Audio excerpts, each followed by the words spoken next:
This is the Red Riot Robot, coming to you with one final installment of Steam Next Fest for this year. Here are the 5 best games I was able to find in Steam Next Fest. Number 5, Painted in Blood. This is a first-person shooter horror game, kind of.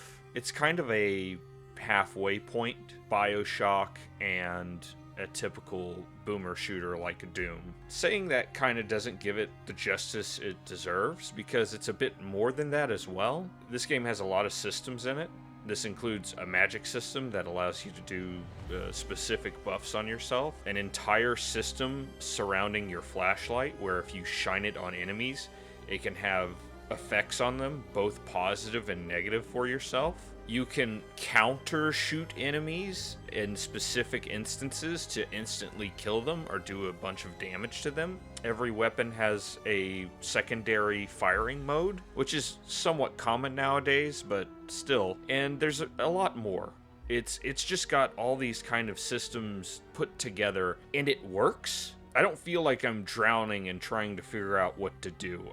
Everything that you're supposed to do is pretty self-evident. This game also is another of what I will call 3D pixel art, which I think the first game that I played that had this was Cultic. Cultic still looks good, and this looks amazing as well. This game also just has an amazing aesthetic as far as sound goes. It knows when to make the background music really quiet and knows when to kind of bring it up. The only problem I kind of have with Painted in Blood right now is that I think some of the enemies, specifically like the bigger enemies, don't make enough noise, and they have a tendency to just kind of sneak up on you in these fights, and they can kill you in like a handful of hits, and so that kind of sucks. But otherwise, this is probably one of the most impressive first-person shooters as far as mechanics goes I've played in a while. They are planning to release this in early access, I think, later this year, and I probably won't get it day one. If that's the case, I'll probably wait and get it, but it's something I'm definitely going to be keeping an eye on.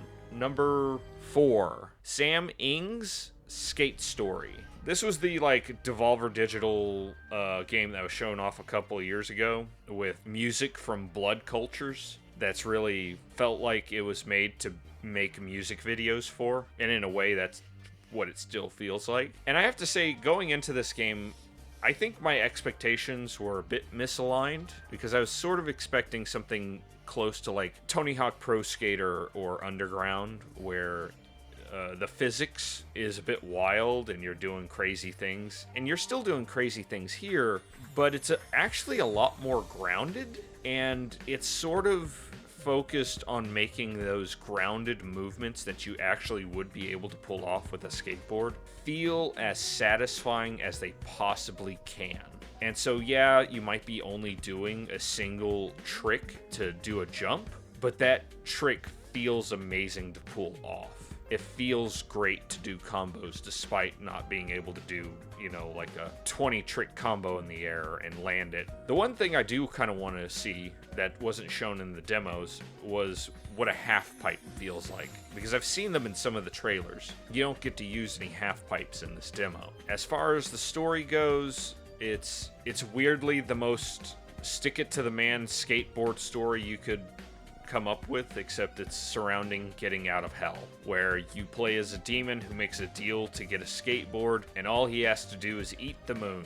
And yeah, that sounds insane, but it makes sense. I love how this game looks. The music is great. I haven't listened to Blood Cultures past their first big album back in the day. I forgot the name of it. But, this has kind of got me back listening to their music. And so that's nice. It's been good stuff there. Number 3, Tears of Metal. I remember seeing the first trailer for this at, I think it was a Game Awards, and I wasn't sure what it was. And now that I know what it is, I'm really digging it. This game is a Scottish roguelike Muso, or Warriors game if you're not into the jargon. If you are someone who enjoys stuff like Dynasty Warriors, Samurai Warriors, or any of those types of games, this is a game for you. You basically get a guy, you face hordes of enemies, a lot of them are really easy, and to get through each skirmish, I'm going to call it, you have to take out X amount of captains, because those are what define the waves in this game, or goals that you have to take down, because it'll say secure this area, which just means take care of all the captain-like enemies in that area. Most of the skirmishes only last about somewhere between 1 to 5 minutes. An entire campaign might take about 30 minutes, and so it's a really good roguelike in that way, where you can kind of get in and out, and it doesn't feel like this dedicated time. At least it didn't feel like that for me. Its roguelike is very similar to something like Hades, where you can build up characters between runs, and also there are specific like clans that represent different buffs and debuffs that you can apply to yourself and to enemies in combat that you have to choose while you're going across the map. And that's how you improve yourself. And obviously it's going to be creating a bunch of synergies and stuff like that. And this is something that kind of came out of nowhere for me, and I love it. Number 2, Homura Hime. This is a game I've kind of known about for at least like a year, I think. I found out about it because I clicked on Lies of P's publisher page for Playism, and this is a game that's inspired by Platinum Games, specifically what feels like Nier Automata. And so if you wanted a sort of Nier Automata experience and you've been waiting for that for a long time, this might be for you. Maybe not writing wise, but at least mechanic wise. I will say that the base enemies are kind of pushovers, but that's not unusual for a lot of character action games.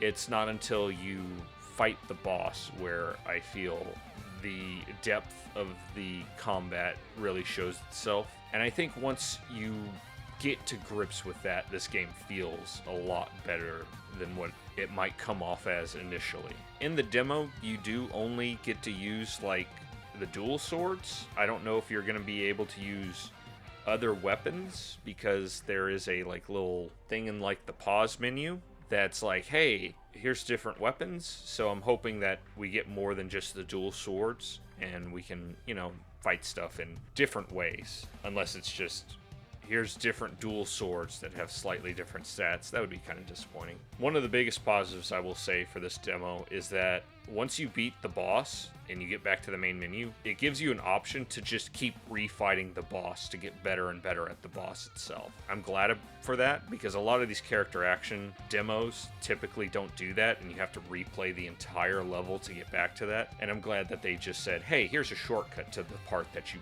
really want to do.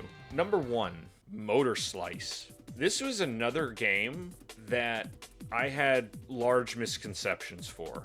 When I saw the trailers for this, I thought it was a character action game.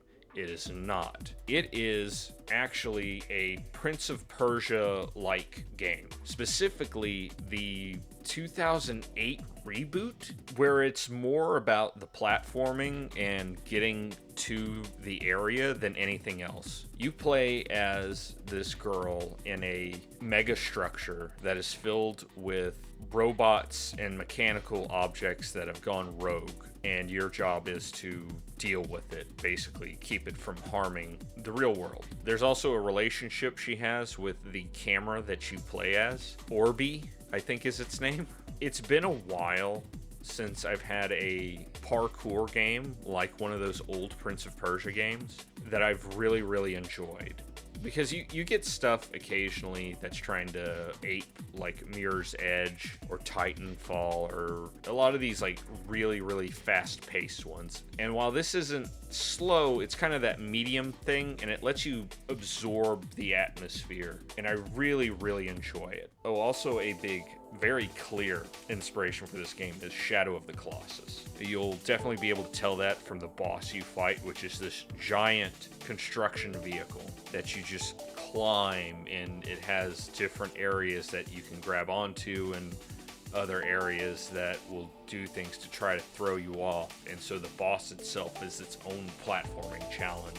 When I first played this, it did have some issues with the enemies being kind of hard to deal with, because the tracking for your attacks were not great, and there was no way to guard. They have since fixed that, and so it's a lot better. And so out of this whole Steam Next Fest, this was definitely one of my favorite things to play.